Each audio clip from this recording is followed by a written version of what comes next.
recurso de inconstitucionalidad presentado por el fiscal Enrique Viana contra el acuerdo que el Estado y Aratirí, la empresa de origen indio, han alcanzado. Un recurso que, como decía, fue presentado por el fiscal Enrique Viana, quien ha realizado distintas acciones en contra, o poniendo objeciones por lo menos al proyecto que piensa desarrollar Aratirí en territorio uruguayo. Está con nosotros el fiscal Viana. ¿Cómo le va, Viana? Buen día. Buenos días, ¿qué tal? ¿Cómo les va? Muchas gracias por atendernos. Por favor. ¿Por qué llega a esta instancia ante la Suprema Corte? Mire, la historia es un poco larga y un poco compleja, vamos a tratar de simplificarla. Nosotros habíamos iniciado en el fines del 2010, principio del 2011, un pedido de informes con respecto al proyecto Aratirí. En aquel momento, cuando se conocían los primeros datos y cuando se había presentado el primer estudio de impacto ambiental, en realidad. En eso se formó un expediente judicial ante un juzgado de primera instancia acá en Montevideo, y luego que sale la ley, promediando el año pasado, sí, nosotros planteamos la inconstitucionalidad de la ley por vía de excepción. Es decir, cuando uno plantea una inconstitucionalidad en un procedimiento judicial que está en trámite, lo tiene que hacer por vía de excepción, es decir, ante el juez que está entendiendo en la causa. Cuando nosotros planteamos eso, y lo que debió haber ocurrido era que en una semana el expediente debía estar en la Suprema Corte para que la Suprema Corte asumiera el conocimiento del asunto, el Ministerio de Medio Ambiente interpuso un recurso de reposición, y eso motivó que se demorara una tramitación 8 meses. Entre ellas, a su vez, nosotros tuvimos que interponer un recurso porque la justicia de primera instancia le dio lugar a lo que el Ministerio había planteado, nos obligó a presentar un recurso de queja por denegación de excepción de inconstitucionalidad. Que es lo que la Corte acaba de resolver en estos días. A nosotros nos notificaron hace 24 horas de este asunto, entendiendo que la vía era correcta, que la vía planteada por la Fiscalía, la vía formal que nosotros habíamos planteado, era la correcta. Y entonces ahora manda a elevar para resolver el fondo del asunto, que es la constitucionalidad de la inconstitucionalidad, la ley 126, la conocida ley de Aratirí. En realidad no es una ley sobre Aratirí, pero obviamente va a influir en el proyecto de Aratirí, ¿no? Bueno, nosotros entendemos, ahí empezamos con la litis de alguna manera. Nosotros entendemos que esa ley es una ley con nombre y apellido. Claro, que fue hecha a medida de los intereses de Aratirí. Exacto, y esa es la primera inconstitucionalidad que nosotros marcamos con respecto a esta ley, entre muchas otras. ¿Pero cómo puede probarse eso? Mire, yo creo que hay una serie de elementos que así lo indican. Para hacer la ley fue consultada la empresa, durante la discusión del fue nuevamente consultada. Pero eso no es siempre así, digamos, no se consulta siempre a... No, una ley. Y el Parlamento, por ejemplo, recibe habitualmente a todos los interesados cuando se... Sí, pero en este caso, no antes de presentar el proyecto, usted consulta a la empresa como a ver si la empresa tiene algún inconveniente. Y además nosotros tenemos algo un poco más directo, ¿no? La negociación del contrato de inversión, que promedia justamente desde el 2010 al presente, como una de sus consecuencias ha tenido el dictado de esta ley. La propia negociación del contrato, ese es un concepto bastante interesante. Los contratos hoy, como cuando la Facultad de Derecho, que los contratos no tenían fuerza, se firmaban. Hoy los contratos, en el concepto de la dinámica de los contratos, tienen toda una fuerza previa incluso a su firma, ¿no? Así le diría que la firma es el último paso, ¿no? Y con menos significación. Pero bueno, la ley es consecuencia de una negociación con la empresa. Sí. Entonces eso es un fenómeno que a nivel internacional se está hablando y se lo llama fenómeno de leyes contratadas, ¿no? O de estados contratados, ¿no? Cuando las empresas privadas consiguen dominar la voluntad de los estados y un documento que les permite ejercer ese dominio, ¿no? Claro, porque... Claro, Viana, ¿qué tal? Traverso le habla, ¿cómo te va? Buen día. Claro, porque una ley tiene luego alcance nacional y para todos, pero sin embargo estaría construida, según usted, a partir de las observaciones o los requerimientos, no sé cómo llamarle, que una empresa determinada la hace. Es decir, la ley se hace para que sea cómoda para esa empresa, pero luego tiene un alcance para todos en los demás casos, ¿verdad? Te ha dado en el clavo.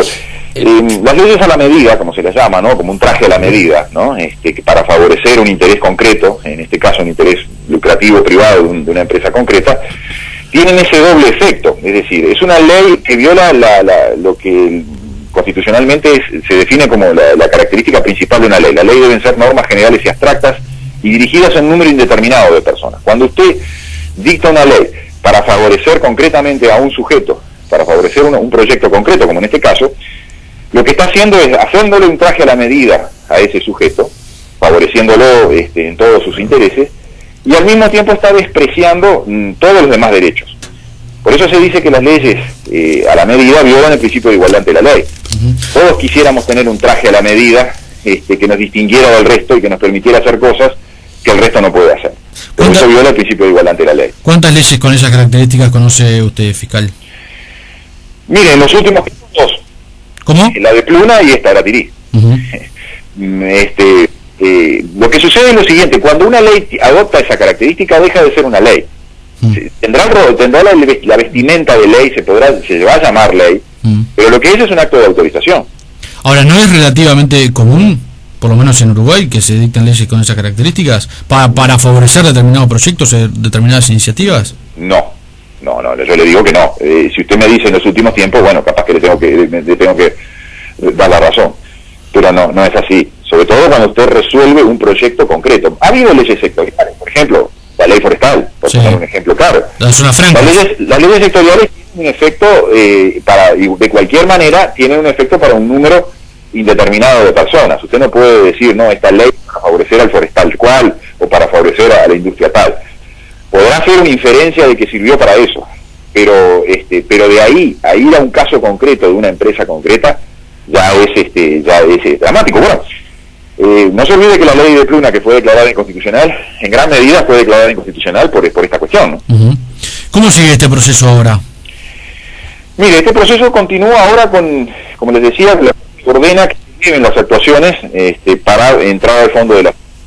Nosotros lo que pensamos, o tenemos pensado, es, una vez que eso ocurra, y siguiendo una jurisprudencia muy reciente de la Corte, bastante novedosa, plantear una medida cautelar. Es decir, una medida cautelar tendiente a impedir que se firme el contrato hasta tanto no existe una sentencia de la Corte decidiendo sobre la constitucionalidad o inconstitucionalidad. ¿Eso lo va a presentar usted? Eso lo tenemos que presentar nosotros como parte en el proceso, exactamente. Hoy el semanario Búsqueda publica que el fiscal de Corte, Jorge Díaz, junto al ministro de Educación y Cultura, Ricardo Erlich, han decidido, aunque todavía no lo han hecho, pero ya tienen la decisión, según fuentes de búsqueda, iniciarle un sumario a usted por no concurrir a las audiencias. Dice sumario con separación de cargo. Dice que durante 2013 concurrió solamente a 4 audiencias y también durante lo que va de 2014 solamente a 4, cuando en realidad los fiscales están obligados a concurrir a todos los actos de servicio. ¿Qué opinión le merece eso? Bueno, en primer lugar, que yo me entero a partir de un colega suyo que me despertó temprano en la mañana. Eso es lo primero, ¿no? Oficialmente no tengo... En segundo lugar, que no me sorprende. No me sorprende porque, bueno, nosotros hemos gestionado las actuaciones de esta nueva Fiscalía de Corte desde el principio, como lo hicimos en el pasado con respecto a la Fiscalía de Puerto Valdés, usted lo recordará, Jorge, allá en la década de 90. Y bueno, y obviamente hemos cuestionado y seguimos cuestionando una cantidad de proyectos que atentan contra la protección del medio ambiente y atentan, como veníamos comentando recién, contra el concepto de república, contra el concepto de soberanía nacional. Indudable que actuaciones de este tipo, que a esta altura yo lo tomo a título de rumor, porque como usted podrá entender, siento sobre un rumor, ¿no? Que a veces dicen que no es muy conveniente, ¿no? Pero no me llama la atención. Yo he tenido un sinfín de pedidos de informes, un sumario que en su momento se me abrió por haber cuestionado la jurisprudencia nacional, haber dicho que teníamos una jurisprudencia antiambiental, en fin. Son parte de los obstáculos y de las espinas que el ejercicio independiente de una función como la de fiscal lleva consigo. Lo asumo como parte de ese ejercicio. Si yo estuviera pensando, me van a separar del cargo, me van a sumariar porque hago tal o cual cosa, ya no sería un fiscal independiente, sino que sería un fiscal subordinado. Y lo peor de que puede pasar, subordinado, ¿no? Ahora, lamentablemente es algo que está corriendo bastante hoy en los tiempos en fiscalías, y no debería ser así. Ahora, ¿usted concurrió a 4 audiencias teniendo la obligatoriedad de concurrir a todas? No, ahí hay un error de interpretación y un error justamente que atenta contra la independencia técnica. Los fiscales tenemos la obligación de ir a audiencias cuando somos parte y cuando somos terceros en algunas hipótesis específicamente establecidas en la ley. Ningún fiscal va a todas las audiencias, porque sería imposible que un fiscal civil fuera a todas las audiencias que tiene marcadas o a las cuales es notificado. Lo que hacemos los fiscales es, de acuerdo a nuestra independencia, y cumpliendo estas audiencias que inevitablemente tenemos que ir, porque cuando somos parte tenemos que ir a las audiencias, y eso lo hemos hecho. No ha habido fiscalía que haya iniciado más juicios parte en la historia del Ministerio Público del Uruguay que mi fiscalía, en especial con los conocidos de índole ambiental. La ley lo que establece, el Código General del Proceso, lo que establece es un plazo de 20 días en los cuales los fiscales nos tenemos que pronunciar. Si obviamente establece un plazo de 20 días, en aquellos asuntos en que no es preceptiva la concurrencia, tenemos la posibilidad de resolver los asuntos en nuestro despacho. Hace mucho a cómo se tiene que ejercer el Ministerio Público Civil, al tipo de estudio que hay que hacer de un expediente cuando uno recibe un expediente civil.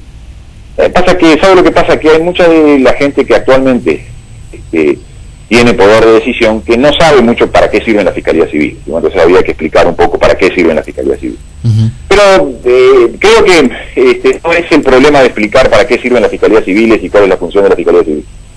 Creo que aquí viene, de alguna manera, la contestación a muchos de los cuestionamientos que nosotros estamos haciendo a ese intento por hacer desaparecer la independencia técnica.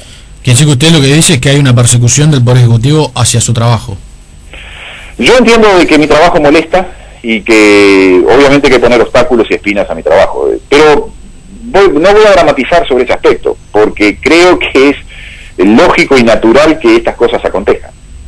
¿Es lógico y natural?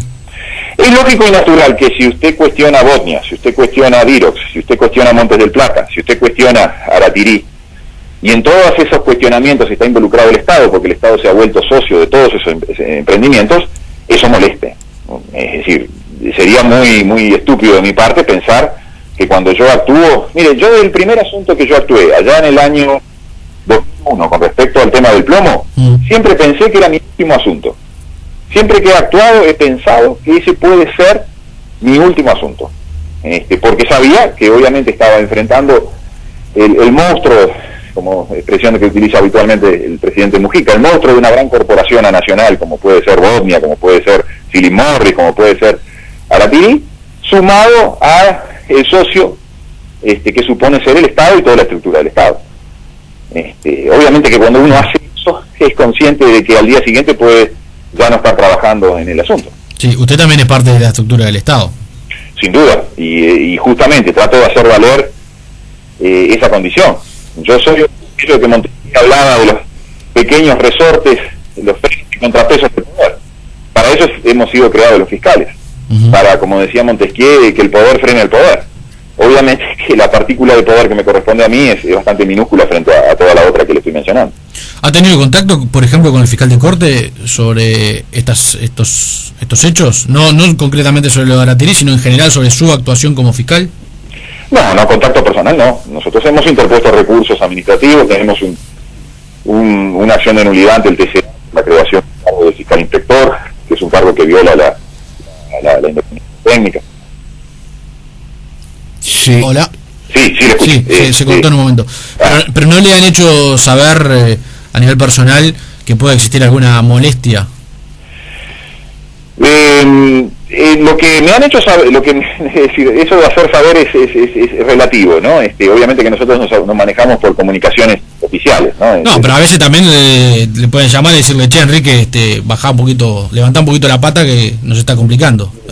No, eso no se ha hecho saber, pero eso no correspondería, ¿no? Porque obviamente, pero digo, en una relación, muchas veces hay relaciones informales antes de correcto, llegar a iniciar un sumario, ¿no? Entiendo, sí. No, eso no ha acontecido y no podía acontecer, porque yo desde el primer momento he cuestionado muchas decisiones de la Fiscalía de Corte actual, entonces eso no era posible que ocurriera y a mí no me interesaba que ocurriera. Yo ya le digo, si hay algo que uno tiene es actuar de acuerdo a su conciencia, y sea que venga en un susurro o sea que venga en un oficio dirigido desde la superioridad, cualquiera de las dos cosas significaría violar la independencia, y quienes me conocen saben que ninguna de las dos cosas camina. Gracias, fiscal, por estos minutos, es muy amable. Por favor, muy amable ustedes. El doctor Enrique Viana, el fiscal Enrique Viana, conocido como el fiscal verde.